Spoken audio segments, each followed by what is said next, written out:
Firman Tuhan di dalam Matius pasal 10 ayat yang ke-5 sampai 15. Oleh karena itu saya jemput Papa Mama kita semua bangkit berdiri untuk menghormati firman Tuhan. Dan Bapak Mama, kami akan memakai Alkitab edisi 2. Dengan perikop Yesus memanggil ke-12 murid. Ke-12 murid itu diutus oleh Yesus dan ia berpesan kepada mereka, janganlah menyimpang ke jalan bangsa lain atau masuk ke dalam kota orang Samaria. Melainkan pergilah kepada domba-domba yang hilang dari umat Israel. Pergilah dan beritakanlah, kerajaan surga sudah dekat. Sembuhkanlah orang sakit, bangkitkanlah orang mati, tahirkanlah orang yang sakit kulit, usirlah setan-setan, kamu telah memperolehnya dengan cuma-cuma. Berikanlah pula dengan cuma-cuma. Janganlah membawa emas atau perak atau tembaga dalam ikat pinggangmu. Janganlah membawa kantung pembekalan dalam perjalanan. Janganlah membawa baju 2 helai, kasut, tongkat, sebab seorang pekerja patut mendapat nafkahnya. Apabila kamu masuk kota atau desa, carilah di situ seorang yang layak dan tinggallah padanya sampai kamu berangkat. Apabila kamu masuk rumah orang, berilah salam kepada mereka. Jika mereka layak menerimanya, salam damaimu itu turun ke atasnya. Jika tidak, salam damai itu kembali kepadamu. Apabila seseorang tidak menerima kamu dan tidak mendengarkan perkataanmu, keluarlah dan tinggalkan rumah atau kota itu dan kebaskanlah debu dari kakimu. Sesungguhnya aku berkata kepadamu bahwa hari penghakiman tanah Sodom dan Gomora akan lebih ringan tanggungannya daripada kota itu. Demikian pembacaan firman Tuhan.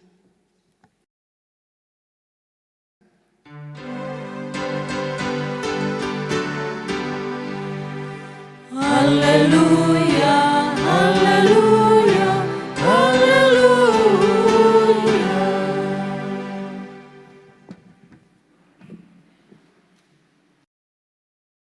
Hari ini ketemu kapal kayaknya miring sebelah kanan saya ini kayaknya terlalu banyak, jadi di sini kosong. Tapi tidak apa-apalah. Kita siapkan hati kita untuk ada dalam perenungan.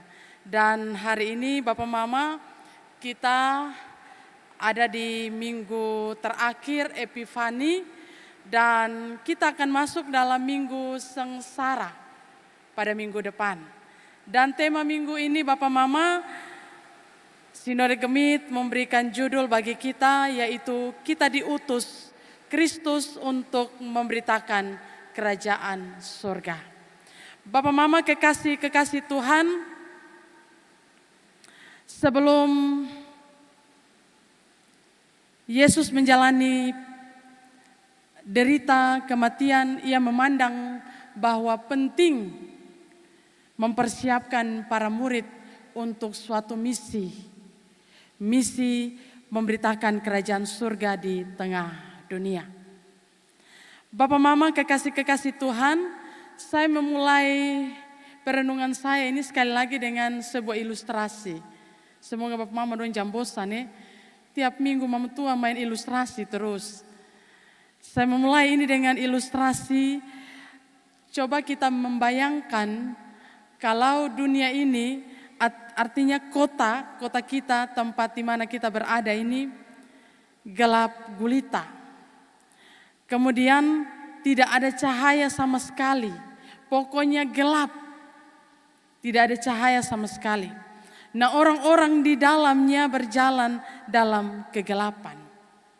Pasti akan saling bertabrakan dan terhalang untuk bisa mencapai tujuan.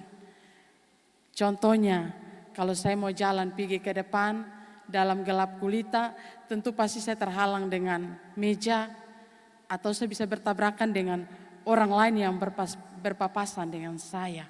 Ini berarti bahwa ketong punya tujuan itu terhalang Lalu ada sebuah lampu kecil yang dia menyala di sudut kota. Meskipun dia kecil, cahaya lampu ini memberi petunjuk, memberi arah. Pasti kalau kata dalam kegelapan, cahaya di mana mata kita akan memandang ke situ. Mata kita akan terarah kepada cahaya yang sementara bercahaya. Makin banyak lampu yang menyala, semakin terang juga. Semakin banyak lampu untuk mengusir kegelapan itu.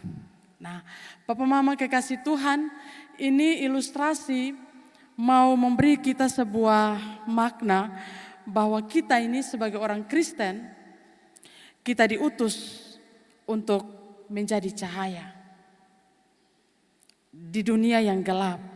Kehadiran kita ini meskipun mungkin kecil saja, tapi dia punya dampak yang luar biasa.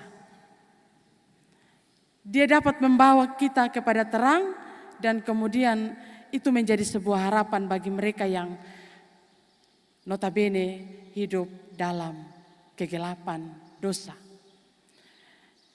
Papa Mama kekasih-kekasih Tuhan, seperti lampu yang memberi petunjuk, kita diutus untuk menunjukkan jalan menuju kerajaan Allah dan kehidupan kekal. Kita semua diutus, bukan saya saja, bukan Bapak Mama Jeli saja, tetapi kita juga sebagai jemaat, kita diutus untuk menjadi berkat. Kita menjadi surat yang terbuka, Alkitab yang terbuka.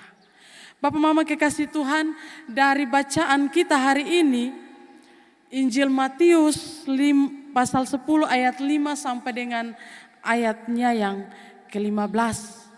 Ini mencatat yang dilakukan Yesus dalam mempersiapkan para murid untuk tugas memberitakan kerajaan surga.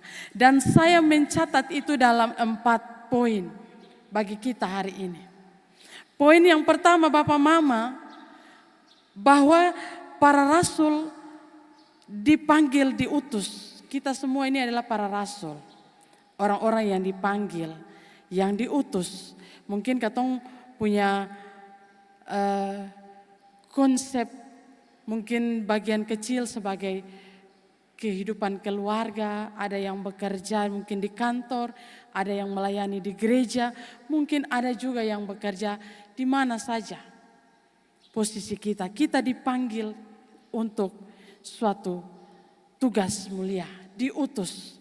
Nah, sebelum kita ada dalam ayat yang kelima Bapak Mama, di sini ayat 1 sampai dengan ayat yang keempat, bacaan yang mendahului ini menceritakan Yesus memanggil para murid.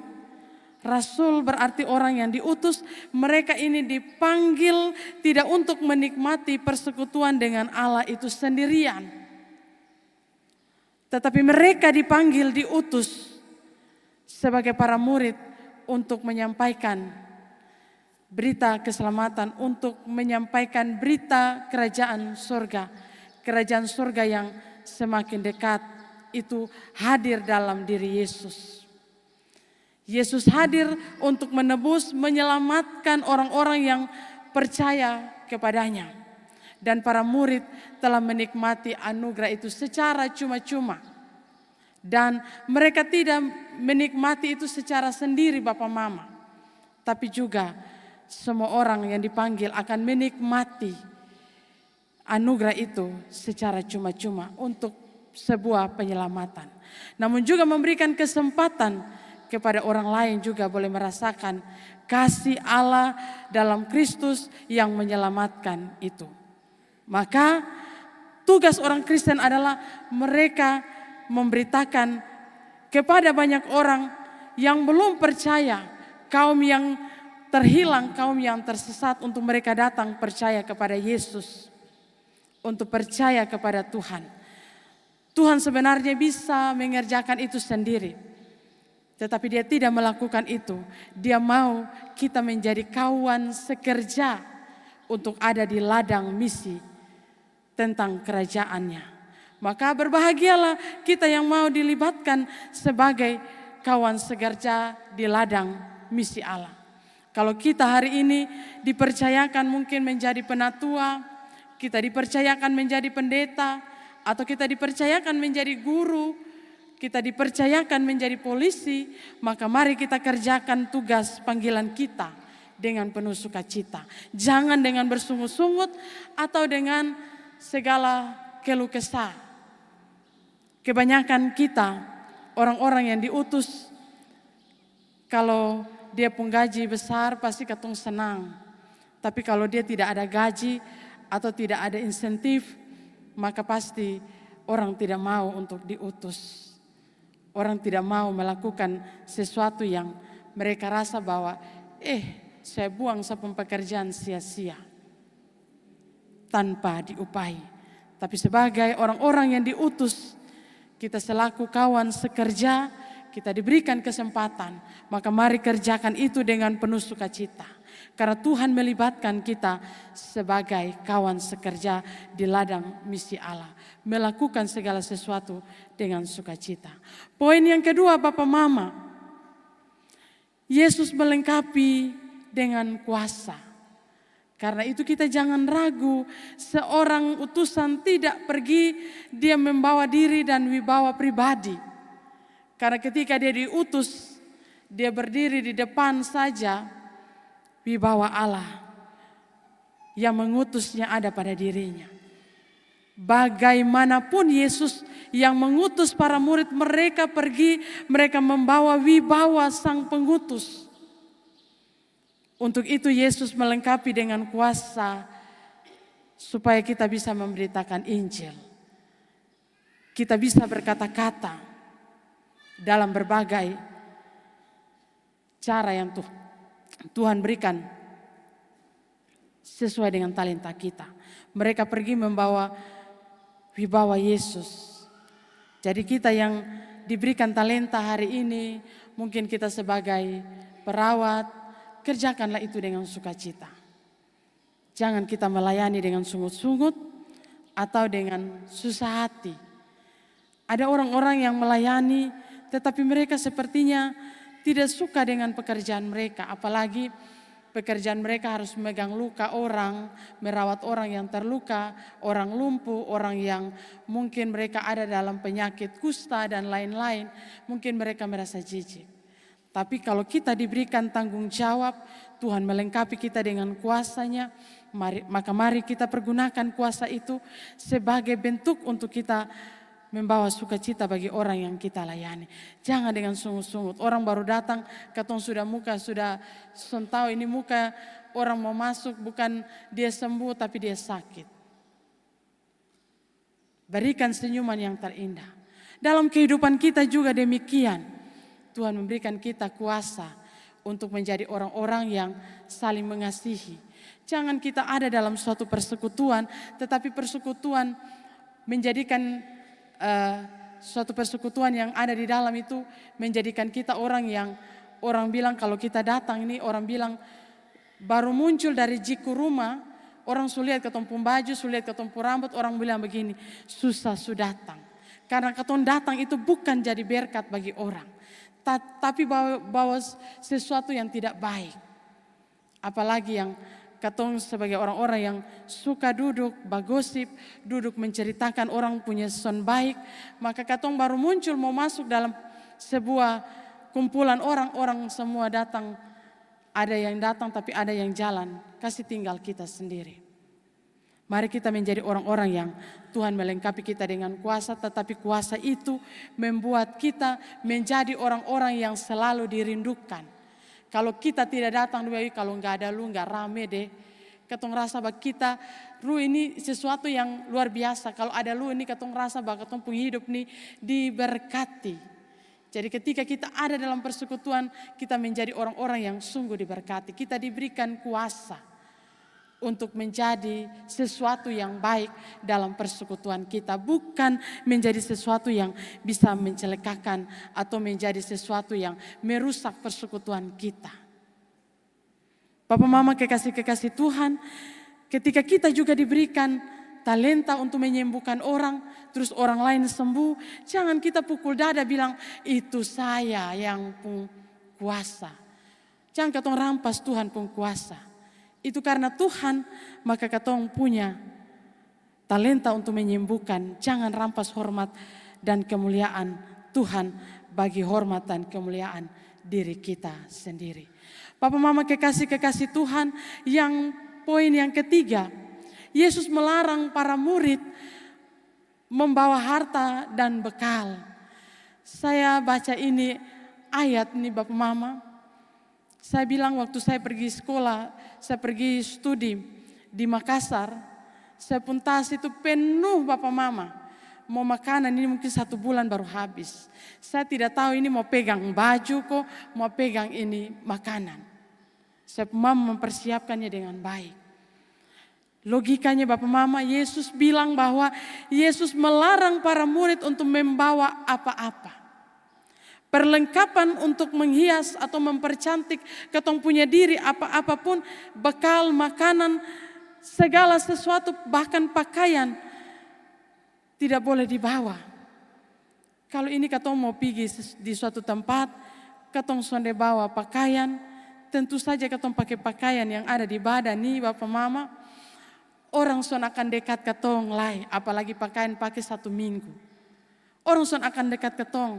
Tapi ini Tuhan bilang seperti ini. Kata bekal yang disebutkan pada ayat yang ke-10 dalam bahasa Yunani adalah balantion. Kantong uang, dompet, ransel sebagai kantong bekal makanan.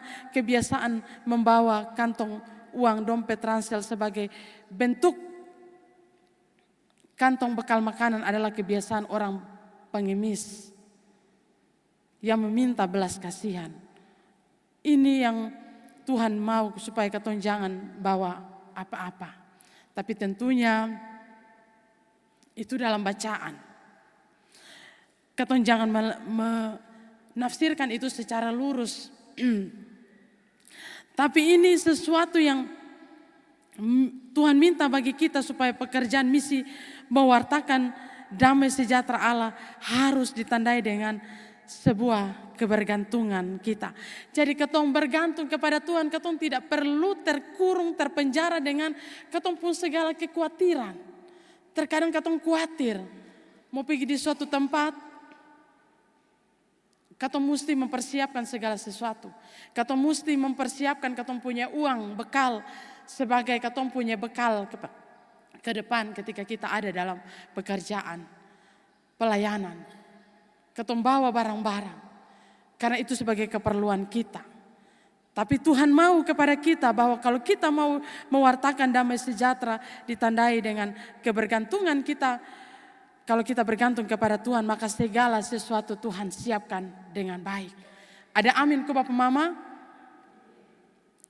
Dan itu harus kita aminkan, itu sebabnya para murid tidak pernah khawatir. Mereka berjalan, mereka tidak memusingkan dengan kebutuhan. Mau makan, mau minum, mau segala sesuatu pakaian apapun. Mereka tidak memusingkan itu. Dan Kristus sendiri yang mencukupkan kebutuhan mereka. Tugas para murid adalah mereka mencari orang yang layak untuk mereka tinggal di kota itu. Atau desa, atau tempat sampai mereka berangkat. Artinya di tempat tinggal itulah Tuhan akan gerakan orang-orang yang luar biasa. Rumah, tempat di mana mereka bisa tinggal untuk beberapa saat. Katong jangan khawatir itu. Dan itu saya aminkan Bapak Mama. Bahwa ketika hamba-hamba Tuhan ada di dalam setiap tugas dan pelayanannya, mereka tidak pernah kelaparan. Ketika mereka pulang di rumah, mereka sudah melihat ada berkat yang datang. Ada saja berkat Tuhan yang mereka terima. Oleh karena itu ketika kita diberi tugas tanggung jawab, maka jangan pernah kita khawatir. Apalagi kita bertanya bahwa saya pergi di ini tempat, ada sinyal kosonde, tempat bagus kosonde, ada WC kosonde. Kebanyakan seperti itu Bapak Mama. Kalau kita sudah mau diutus pendeta-pendeta, kalau sudah mau pergi ke suatu tempat, dong sudah mulai lihat tempat dulu. Belum sinode kasih tahu tempat, masih tempel di depan, belum fix. Dong sudah lihat, oh beta dapat di Fatuleu, aduh beta harus lihat. Sampai di sana tidak ada sumur, tidak ada, mungkin rumah ada jarang-jarang begini dia pun ini tembok. Pulang mama tua mulai, aduh beta su begini begitu. Nah tidak usah saja kita jadi pelayan. Kita kerja saja di bank, karena di bank kan ada AC, ada rumah yang enak untuk kita. Jangan jadi hamba Tuhan kalau kita mau seperti itu. Banyak hamba-hamba Tuhan yang memperhitungkan segala sesuatu karena dia sudah khawatir. Dia khawatir dengan segala sesuatu. Padahal Tuhan sudah menjanjikan firman Tuhan ini menjadi sesuatu yang pasti bagi kita, tidak kaleng-kaleng. Jadi kalau kita baca firman Tuhan, kita mengaminkan itu. Bahwa ketika kita diutus, para murid, 12 murid ini diutus, mereka tidak memusingkan hal-hal itu. Kehidupan mereka tidak terpenjara dengan kekhawatiran yang ada. Jangan beri diri kita di penjara dalam kekhawatiran Bapak Mama. Tapi khawatir akan apa yang hendak kita makan, kita minum, kita pakai, itu adalah tanda bahwa kita ragu terhadap kasih Tuhan, pemeliharaan Tuhan. Jadi kalau katong sudah diutus dalam suatu tugas tanggung jawab, baik katong sebagai perawat, katong sebagai guru, katong sebagai pendeta, katong sebagai apa saja, kalau katong diutus dalam tugas tanggung jawab, pergilah dengan sukacita, jangan pusingkan itu segala sesuatu. Kita percaya bahwa Tuhan pasti akan pelihara kita. Kalau pelayan Tuhan yang mau pergi, dia bilang di sana, kita kira-kira saya hidup ke sonde. Jangan takut, sebelum kita datang ada hamba Tuhan lain yang sudah datang. Sudah mempersiapkan segala sesuatu. Dia saja hidup, apalagi saya. Pasti saya juga akan hidup dan bisa ada di situ bersama dengan jemaat Tuhan. Kita harus mengaminkan itu. Dan yang terakhir Bapak Mama, Yesus ingatkan kita, para murid, untuk siap hadapi resiko. Bahwa kita ada di suatu tempat, kita siap untuk ditolak. Penolakan-penolakan itu pasti ada. Dan itu menjadi sesuatu yang biasa Bapak Mama. Bukan hal yang ketong bilang bahwa itu sesuatu yang buat ketong menjadi orang-orang yang langsung mundur, tidak mau lagi melakukan pekerjaan Tuhan. Pekerjaan Tuhan itu bukan hanya pendeta saja, tapi kita juga sebagai polisi, kita sebagai apa saja. Banyak orang tidak percaya dengan Injil Kristus. Dan pasti ketika kita datang, kita mau menyampaikan kabar baik, kabar keselamatan. Kita mau memberikan kebaikan kepada orang supaya mereka juga selamat. Tetapi ada orang-orang yang sebenarnya mau menerima. Apalagi kita datang dalam persekutuan, ibadah rumah tangga. Pas kita datang, Bapak tua ada dalam keadaan mabuk. Tiba-tiba Bapak tua baru sampai di depan pintu, Bapak tua bilang, lu ondor. Katong su angkat kaki. Karena katong takut dan sebagainya. Katong datang, katong menyampaikan firman Tuhan. Ada orang-orang yang terima, tetapi ada orang-orang yang tidak terima. Kemudian dia tersinggung, dia pulang. Dan dia tidak mau datang lagi dalam gereja bersekutu. Dia bilang, saya di rumah saja saya bisa bersekutu. Buat apa saya ke gereja? Iya, tapi berbeda. Karena kita di gereja, kita membutuhkan persekutuan. Kita ini orang-orang makhluk sosial yang membutuhkan sesama kita. Tidak bisa sendiri. Kalau kita bisa sendiri berarti ketika kita mati kita kubur diri saja. Kalau tidak mau datang ke gereja. Jangan pernah tersinggung. Jangan pernah juga ketika kita mendengar sesuatu langsung kita ambil tindakan untuk tidak mau lagi ada dalam persekutuan. Yesus ingatkan kita supaya kita harus menghadapi risiko. Sekalipun itu penolakan. Bila ditolak, maka jangan paksakan diri kita. Pergi dan kebaskan debu. Kebaskan debu dalam tradisi Yahudi tanda bahwa tanah atau orang tersebut bukanlah umat Tuhan dan pasti binasa karena menolak anugerah keselamatan. Saya percaya bahwa jemaat Immanuel Nembrala adalah jemaat Immanuel yang luar biasa. Yang tidak pernah menolak setiap hamba Tuhan. Bahkan juga pelayan-pelayan Tuhan yang melayani di rumah-rumah. Sekalipun mungkin dalam pemberitaan firman Tuhan itu menyinggung. Tetapi mari kita menganggap itu sebagai bentuk teguran bagi diri kita. Bukan tersinggung terus kita meninggalkan persekutuan kita. Mari kita kembali dalam kehidupan kita Bapak Mama. Kita tetap menjalani kehidupan kita sambil kita terus menjalankan kehidupan pelayanan kita dalam sukacita. Saya mau mengajak kita bahwa melihat dari ilustrasi yang digambarkan di awal renungan tadi. bahwa kita ini bisa memahami bagaimana pengutusan Kristus ketika kita membawa kerajaan surga bukan hanya dengan kata-kata. Tetapi mari kita membawa itu dengan tindakan. Karena kalau kata-kata saja orang tidak akan ikut. Tetapi kalau ketika kita buat dengan tindakan, orang akan mengikuti kita. Kita mencerminkan terang, harapan, perubahan yang akan datang.